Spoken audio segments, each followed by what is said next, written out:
여러분들이 어떤 음식점에 갔는데 서비스를 하는 알바생이 너무 불친절한 거예요. 그래서 다시는 여기 오지 말아야겠다 라는 생각을 했어요.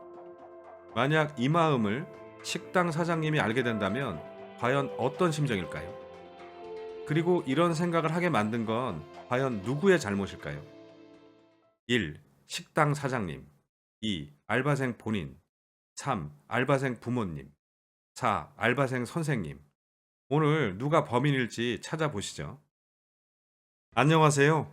지혜의 중심을 찾는 해법, 지중해 TV입니다. 제가 사는 집 근처에 편의점이 하나 생겼는데요. 100m 정도 거리에 큰 마트가 있기는 한데, 그래도 편의점이 하나 있으면 좋겠다고 생각했거든요. 그런데 드디어 새로 생겨서 기분이 너무 좋았어요. 그런데 몇 번 가보니까 다시 가기 싫다는 생각이 들더라고요. 왜냐하면 알바생이 2명 있는데 둘 다 불친절하고 특히 한 명은 아주 불쾌할 정도예요. 스마트폰으로 계속 게임만 하고 있고 들어갈 때 어서 오세요 인사 한번 하는 법이 없고 계산하고 나갈 때도 쳐다보지도 않고 아주 모기 같은 소리로 퉁명스럽게 얘기해요. 제 조카 중에도 지금 알바를 하는 녀석이 있는데 제대한 지 얼마 안 돼서 군인 정신이 좀 남아있기는 하겠지만 그래도 원래 시니컬한 성격이라 이 녀석도 혹시 지금 이러고 있지 않을까? 라는 걱정이 되더라고요. 그래서 이 영상을 만들게 됐는데요. 암튼 이 알바생은 왜 이렇게 행동하는 걸까요? 최저 시급을 받으면서 시간과 돈을 바꾼다고 생각하니까 장사가 잘 되든 말든 망하든 말든 시간만 때우다 가면 된다고 생각하는 걸까요? 그런데 저는 저만 그렇게 생각하는 줄 알았는데 다른 이웃들에게 물어보니까 그 알바생이 보기 싫어서 좀 멀더라도 큰 마트를 가거나 다른 편의점을 이용한다고 하더라고요. 만약 제가 이 편의점 사장인데 고용한 알바생이 보기 싫다고 고객들이 다른 곳으로 간다면 과연 이보다 더 비극적인 일이 어디 있겠어요?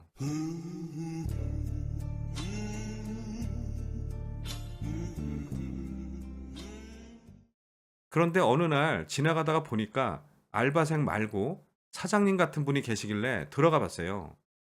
알바생들이 워낙 불친절하니까 사장님도 역시 비슷하겠지 생각했는데 들어가자마자 기분 좋게 인사도 하시고 물어보는 거 친절하게 설명도 해주시고 계산하고 나갈 때도 너무 인사를 잘하시는 거예요. 그래서 그냥 갈까 하다가 조심스럽게 말을 건넸어요. 혹시 이 편의점 사장님이세요? 네, 왜 그러세요? 제가 좀 주제 넘은 얘기를 잠깐 드려도 될까요? 그랬더니 무슨 일이신데요? 그러더라고요. 그래서 제가 여기서 일하는 알바생들이 너무 불친절해서 저는 물론이고 동네 주민들도 잘 오지 않으려고 한다고 현재 상황을 있는 그대로 말씀드렸어요. 이런 건 고자질이 아니라 팩트 체크라고 해야겠죠. 암튼 사장님이 제 얘기를 듣고 나서 굉장히 심각한 얼굴을 하면서 사실 고객들에게 친절해야 한다고 교육을 많이 시켰는데 요즘 알바생들은 안 되더라고요. 라고 말하면서 한숨을 푹 내쉬더라고요. 이 얘기를 들으니까 사장이 불친절해서 알바생들도 그럴 거라는 제 오해는 없어졌지만 오히려 더 걱정이 되더라고요. 어쨌든 사장님은 용의자에서 제외가 됐죠. 그럼 이제 용의선상에 알바생 당사자와 그의 부모님 아니면 알바생을 가르쳤던 선생님들이 남았죠. 그런데 선생님들이 한둘도 아니고 학교에서 서비스 교육까지 시키지는 못했을 테니까 제외를 한다면 범인은 이제 둘 중 하나죠. 만약 부모님의 영향을 받은 거라면 환경이나 교육의 문제인 거고 그런 게 아니라면 본인 스스로 경험이 없어서 느끼고 깨닫고 실천하는 과정이 부족했다고 볼 수 있는 거죠. 사실 어느 쪽이든 심각한 건 마찬가지예요. 한마디로 개혁이 아니라 개조가 필요한 상황인 거죠. 내가 일하는 공간에서는 내가 사장이라는 주인 의식도 없는 거고 손님에게 친절하게 대해야 한다는 서비스 정신도 없는 거고 내 행동 때문에 상대방이 기분 나쁠 수도 있다는 공감 능력도 없는 거잖아요. 그런데 만약 본인이 어떻게 해야 되는지 머리로는 알겠는데 성격이 소심해서 또는 해본 적이 없어서 표현을 잘 못한다면 그럴 땐 어떻게 해야 될까요? 여러 가지 방법들이 있지만 우선 기본 중에 기본은 목소리부터 바꾸는 거예요. 목소리 큰 사람 치고 사기꾼이 없다는 말은 들어보셨죠? 물론 과학적으로 증명된 바가 없기 때문에 그게 꼭 맞다고는 할 수 없지만 기본적으로 남을 속이기 위한 사람들은 작은 소리로 얘기하고 거짓말하지 않는 당당한 사람들은 큰 소리로 얘기한다고 하죠. 그런데 그런 걸 떠나서 서비스와 관련된 일을 해야 할 때는 반드시 내야 하는 소리가 있어요. 여러분들 서비스 종사자는 소름을 내야 한다는 얘기 들어보셨나요? 음악의 7음계 도레미파솔라시도가 있죠.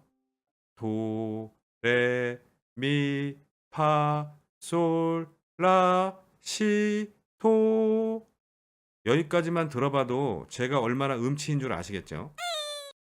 암튼 이 중에서 소름을 내야 듣는 사람도 기분이 좋아지고 도파민, 엔돌핀, 세로토닌, 아드레날린 등이 마구마구 생성된다는 거예요.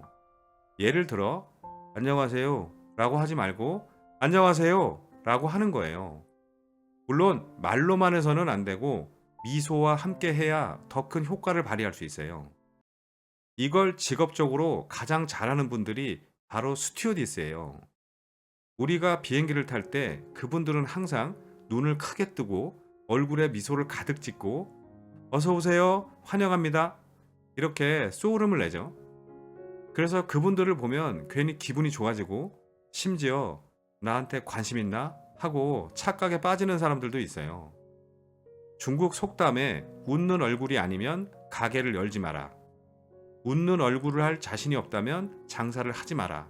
이런 말들이 있는데 여기에 상대를 기분 좋게 하는 소리까지 갖추어야 비로소 고객 서비스를 할 수 있는 기본이 되어 있는 거예요.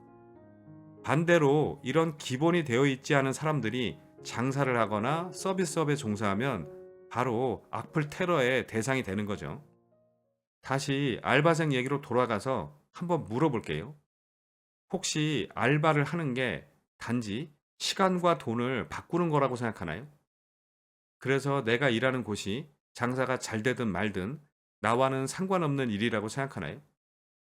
혹시 내 태도 때문에 문제가 생겨서 해고라도 당하면 요즘은 알바생이 갑이니까 미련 없이 다른 곳에 가서 일하면 된다고 생각하나요?